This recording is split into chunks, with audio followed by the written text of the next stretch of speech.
Boa tarde. Então, este vai ser um seminário sobre algumas reflexões sobre otimização, naturalmente. E eu vou começar falando de um algoritmo do qual já falei em algum seminário anterior, mas eu quero retomar, mostrar para vocês as perspectivas e fazer algum relato sobre o que foi falado e foi conversado por mim e por outras pessoas sobre esse algoritmo no Congresso de Berlim. Então,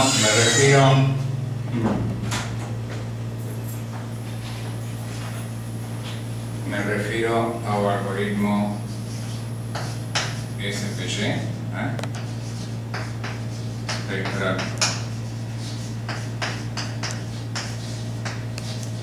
Projected Gradient.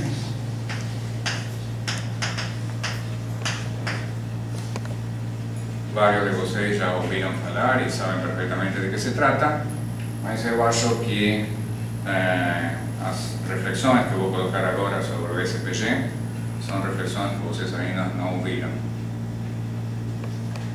Então, o que é o SPG? O SPG surge como um algoritmo para minimizar sem restrições, mais precisamente para minimizar quadráticas sem restrições.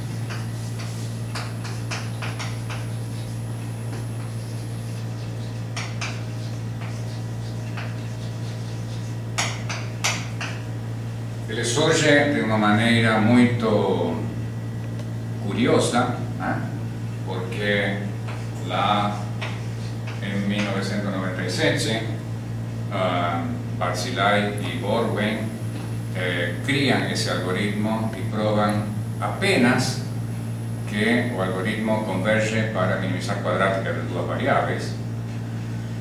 Isso é muito curioso, porque para minimizar quadráticas de duas variáveis, a única coisa que se precisa é resolver o sistema de 2×2.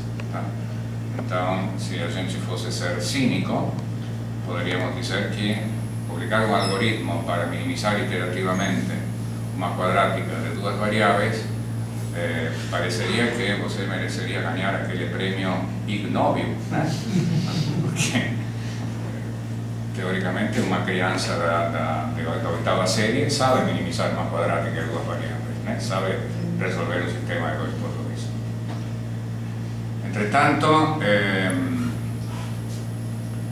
o algoritmo teve alguma atenção, porque essencialmente o que ele fazia era mostrar um método iterativo que usava somente a direção de menos gradiente, ou seja, um método de gradiente que somente usava a direção de menos gradiente, que usava um passo inusual, ou seja, o método gradiente comum minimiza, para a quadrática minimizaria ao longo da direção do gradiente, este método não, fazia outra coisa. E o método exibia convergência superlinear. Então, o que era o sutilmente surpreendente disso, mesmo sendo para quadrática de duas variáveis? O que era sutilmente surpreendente era que, se você aplica o método comum do gradiente para minimizar uma quadrática de duas variáveis, ele converge naturalmente. Seria ridículo usar na prática, porque ia resolver o sistema 2×2, mas não tem convergência superlinear, tem convergência linear.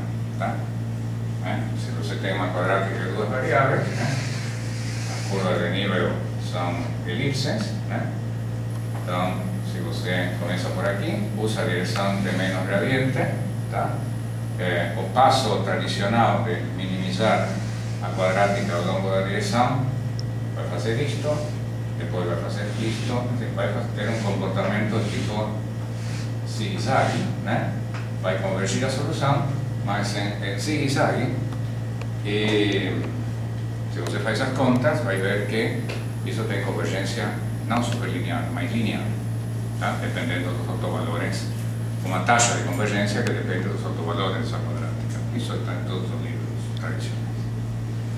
Então o método de Barcilar-Borwein não, ele fazia alguma coisa pelo qual a convergência não era linear, a convergência era superlinear. Bem, isso não teve grandes consequências, naturalmente, até que alguns anos depois, Marcos Rayleigh reinventou o método, né? E provou que ele é um método convergente para quadráticas convexas de n variáveis também. Aí a coisa já é diferente, ou seja, o método convergente para quadráticas definidas positivas de n variáveis, bom, do ponto de vista prático, te coloca o método no mesmo patamar que, digamos, o método de Gauss-Seidel, o método de Jacobi, né? Que também convergem para sistemas definidos positivos com uma taxa de convergência linear, né? Para sistemas definidos positivos convergem. Ok. E a pergunta natural era o seguinte: bom, mas esse método para minimizar quadráticas, que esse sim, para minimizar quadráticas em geral, é um problema importante.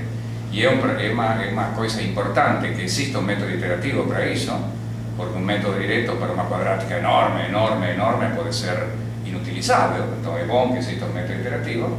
Enfim, esse método para minimizar quadráticas de n variáveis, a pergunta natural é como se compara com gradientes conjugados, né? com Hestenes-Stifler, né? Então, o Marcos Rayleigh fez a comparação com Hestenes-Stifler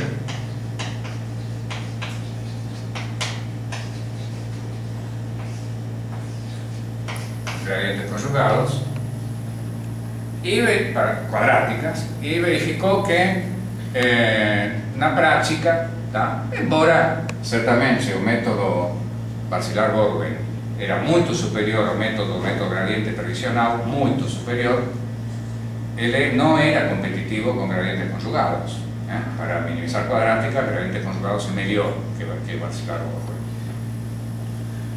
Muito bem, isso poderia ter terminado por aí, né? Que poderia não ter tido mais consequências, se não fosse que alguns anos depois, também o Marcos Rayleigh, ele decidiu aplicar o método para funções não quadráticas. E aqui que começa a história interessante, porque você poderia dizer: bom, se o método para funções quadráticas não é competitivo com os gradientes conjugados para quadráticas, qual é o sentido de aplicar o método a funções não quadráticas, se também existem métodos de gradientes conjugados para não quadráticas? Está claro? Aparentemente isso não teria muito sentido. Mas o fato é que o método de gradientes conjugados, apesar de ser um método fantástico, um dos grandes algoritmos do século XX para quadráticas, as generalizações para não quadráticas não eram grande coisa, não são grande coisa, pelo menos não era grande coisa na época 1990 e alguma coisa, quando Marcos decidiu generalizar Barcilar-Borwein para não quadráticas. E é fácil entender porque, em princípio, os métodos, as generalizações de gradientes conjugados para não quadráticas não são grande coisa, ou não eram grande coisa. A razão é que, na essência de gradientes conjugados, é muito fundamental, ou era muito fundamental, que você minimize ao longo da direção de busca. E minimizar ao longo da direção de busca para uma quadrática é trivial, você pode fazer isso. Mas para uma não quadrática não é trivial e muitas vezes você não pode fazer isso. Então o que você perde quando você passa em gradientes conjugados, quando você passa de quadrática para não quadráticas é muito, tá? Então fazia sentido pensar que nessa brecha que existe entre gradientes conjugados para quadráticas e gradientes conjugados para não quadráticas, podía-se enfiar o método de Barcilar-Borwein, dizendo: ok, este método não é tão bom como gradientes conjugados para quadráticas, mas ele não precisa de minimizar ao longo de uma dimensão, portanto talvez seja tão bom ou melhor que gradientes conjugados para não quadráticas, certo? Então, neste segundo paper de Marcos Schreiber, ele mostrou que Varsillard-Borwey para não quadráticas pode ser melhor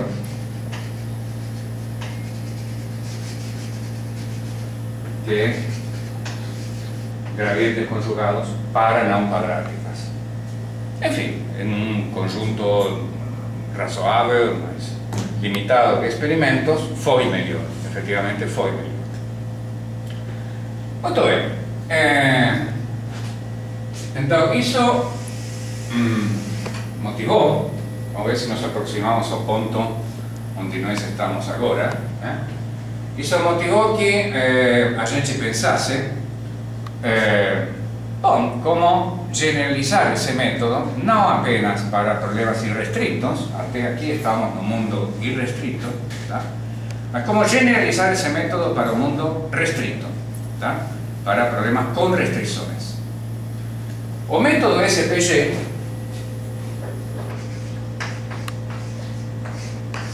é o método de Varsillard-Borwey aplicado a problemas com restrições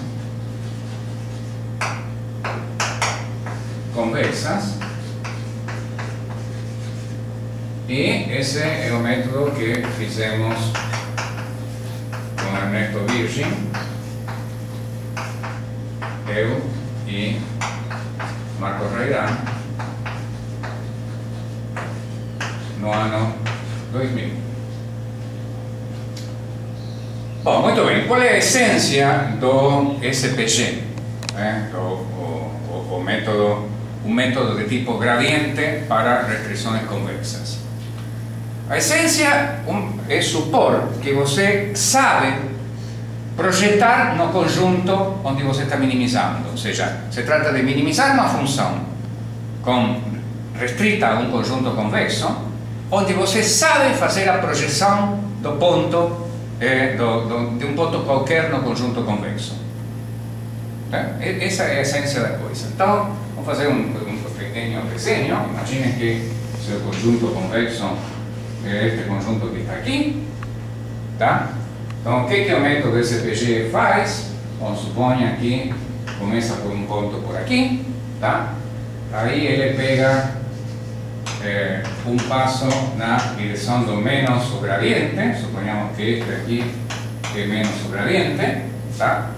O passo Varsillard-Borwey é o passo mágico, que depois vamos colocar qual é esse passo, mas suponhamos que o passo Varsillard-Borwey me manda a este ponto aqui, tá? Então, o que estamos supondo é que isto aqui nós sabemos fazer, tá? É uma coisa que sabemos fazer. E de fato é uma coisa que sabemos fazer em muitas situações. Tá? Por exemplo, se meu conjunto convexo é uma caixa, eu sei fazer isso porque é trivial. Se meu conjunto convexo é uma bola, eu sei fazer isso porque é trivial. Se meu conjunto convexo é um politopo, não é trivial. Tenho que projetar em um politopo, isso não é tão trivial, mas dependendo da estrutura do politopo, pode ser trivial. Tá? Mas meu conjunto convexo pode ser outras coisas exóticas.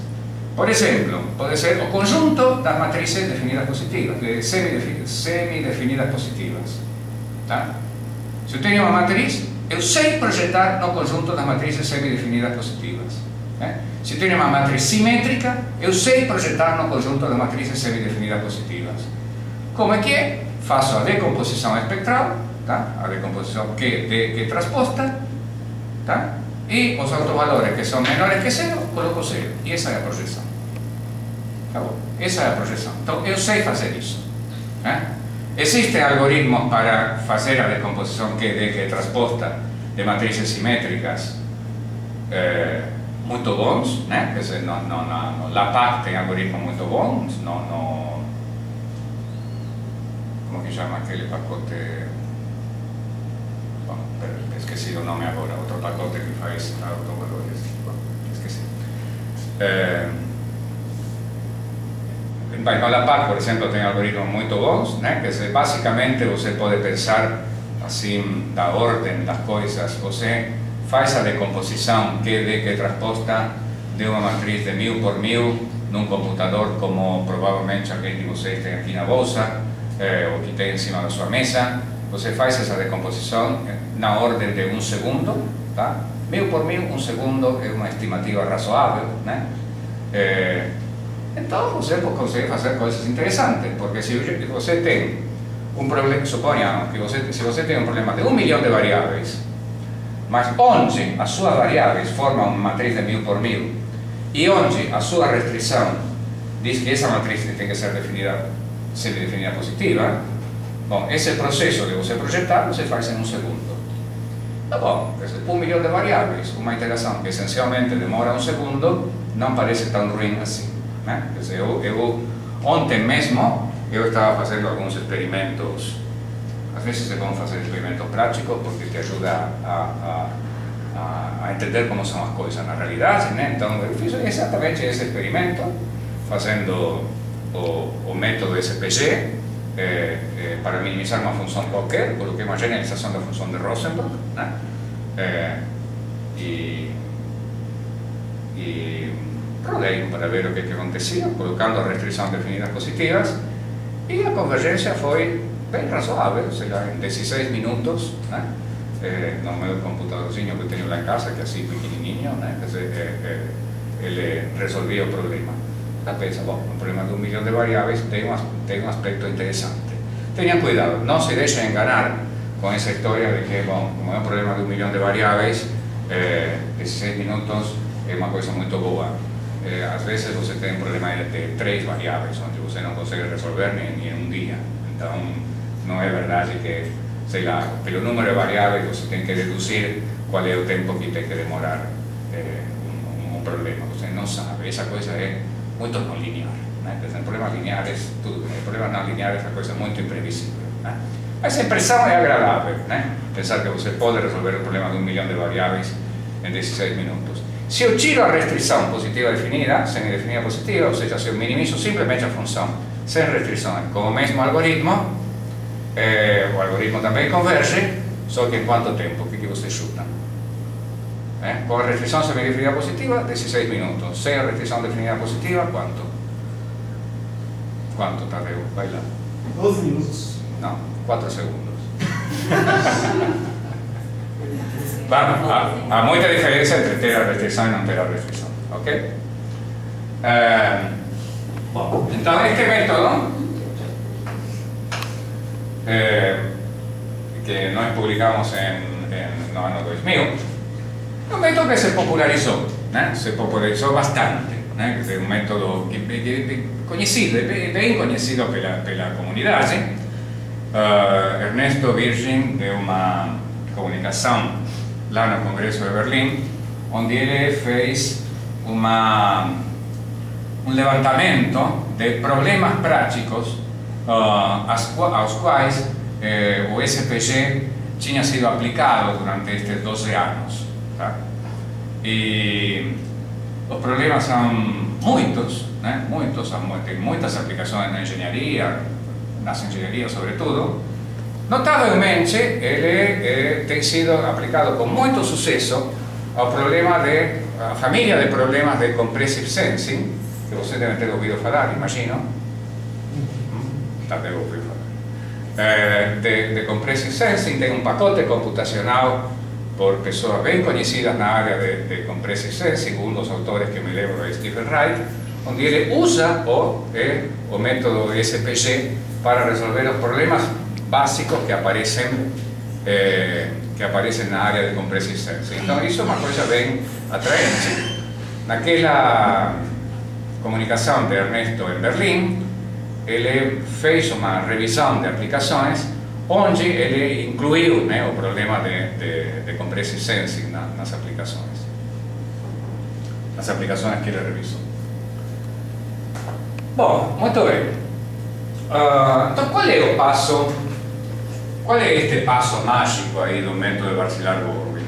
O passo mágico do método de Bar-Sillars-Gourville consiste em pensar pensar da seguinte maneira: eu vou fazer um método quasi Newton, ou seja, eu vou fazer um método de tipo xk mais 1 igual a xk menos a inversa de bk gradiente de f em xk. Tá? Vou fazer um método assim, tá? Mas eu vou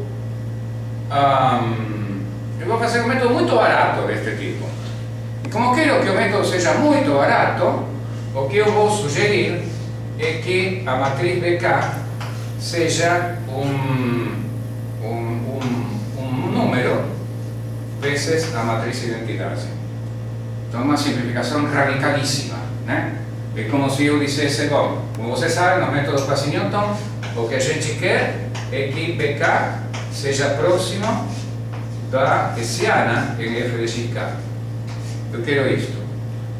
Então, a simplificação é tão radical que, independentemente de qual seja a hessiana, o que eu quero é aproximar essa hessiana por uma matriz diagonal, e diagonal com todos os elementos iguais. Tá? De aí que surge qual que tem que ser o passo para que isto aconteça.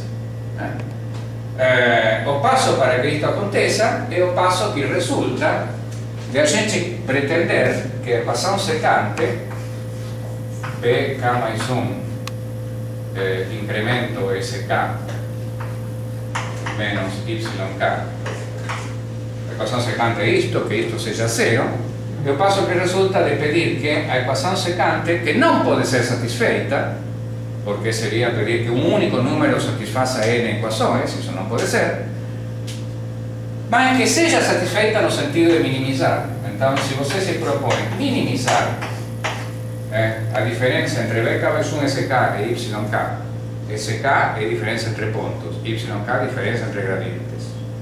Se você se propõe fazer isso com bk mais 1 da forma sigma vezes a identidade, o resultado que te dá é o passo Varcillar-Borwein. Tá? O passo Varcillar-Borwein, bom, não interessa porque, nem vou escrever porque é o resultado de fazer essa conta e é uma formulinha, é um quociente entre duas coisas. Tá? Não interessa qual é. Ok? Então, desta maneira, né, eu tenho um método onde este ponto aqui seria xk menos 1 sobre sigma k gradiente de f de xk. Tá? Tem esse. Tá? Oh, tá bom, mas da mesma maneira, lembrem que o método de Varcillar-Borwein, no caso de quadráticas, ele não garante que a função objetiva vai diminuindo em todas as iterações.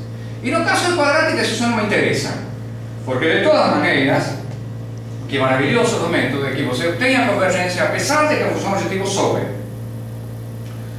Mas no caso de não quadráticas, não é possível provar, e não é verdade que se você deixa o método puro, assim como existe o método de Newton puro, existiria o método de Varcillar-Borwein puro. Você deixa este método puro, puríssimo, ele vai convergir. Isso não vai acontecer. Nós não podemos permitir que o método simplesmente flua como um passo natural. E isso não vai funcionar.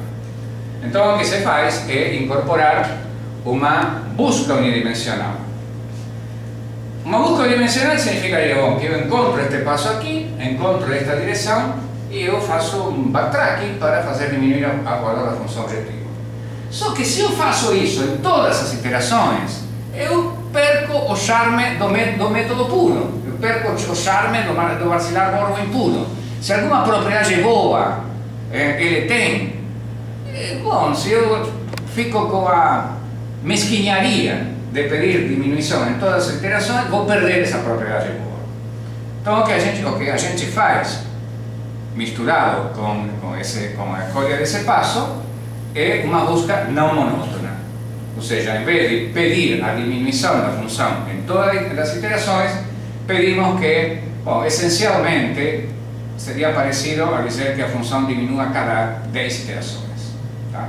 Damos uma chance, né? Não é exatamente assim, mas o efeito é mais ou menos assim. Tá? Durante 10 iterações, somos tolerantes para a possibilidade de que a função não diminua, mas cada vez exigimos que diminua razoavelmente. Há uma técnica aí, né? Que essa é uma técnica não monótona inventada por um time italiano, né? Filippo Lampariello Lucidi, e funciona bem, funciona razoavelmente neste caso. Bom, muito bem. Então, o que é o método SPG? Método gradiente espectral é isso. Tá? Essencialmente, eu acabo de escrever o método gradiente espectral.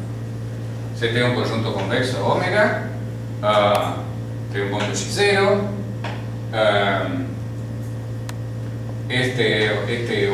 calcula o sigma k adequado, este é o passo qual te levaria ao método. Você não gosta desse passo porque ele vai para fora, então você projeta, porque sabe projetar, e a sua direção de busca vai ser esta.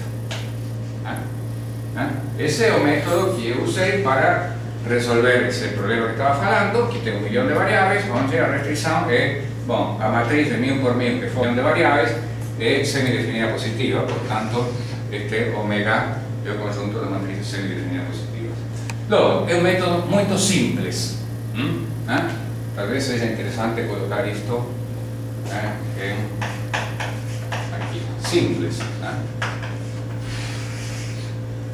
Além de ser um método muito simples, é muito fácil de usar. Tá? Você pega uma sua rotina e você não tem nem que olhar os comentários, é transparente como se usa, né? Claro, olha um pouquinho os comentários, documentação e tal, mas não é aquele tipo de método que você tem que ver, então, que trabalho, vou ter que ler a documentação, o que está escrito aqui, tenho que baixar isto e não sei o quê, não, é uma coisa que você vê quase que instantaneamente e sabe como se usa, tá? Fácil de usar.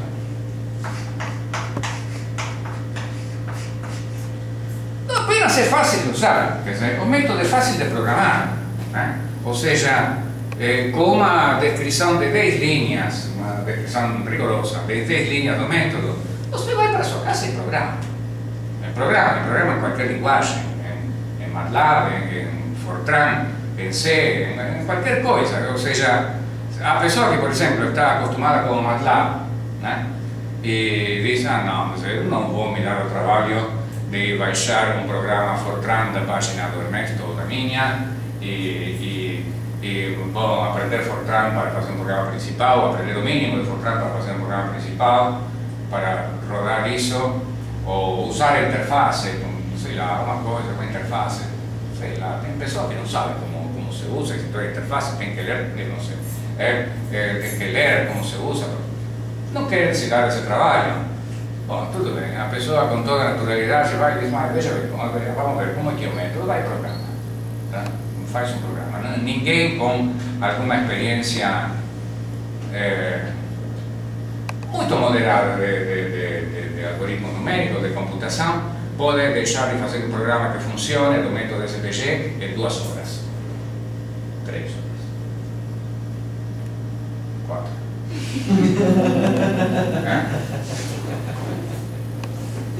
Bom,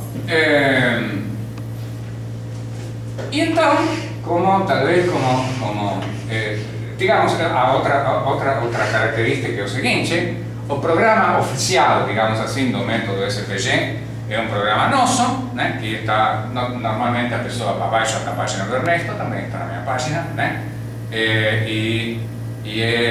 então também tem esta característica de disponibilidade, né?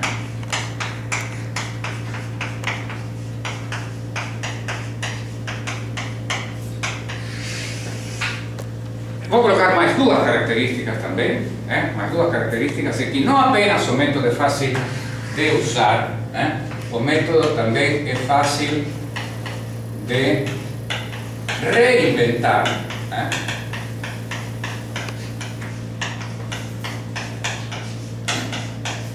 É perfeitamente claro que muitas pessoas, bastantes pessoas, reinventaram o método e passaram a usar porque tinham reinventado.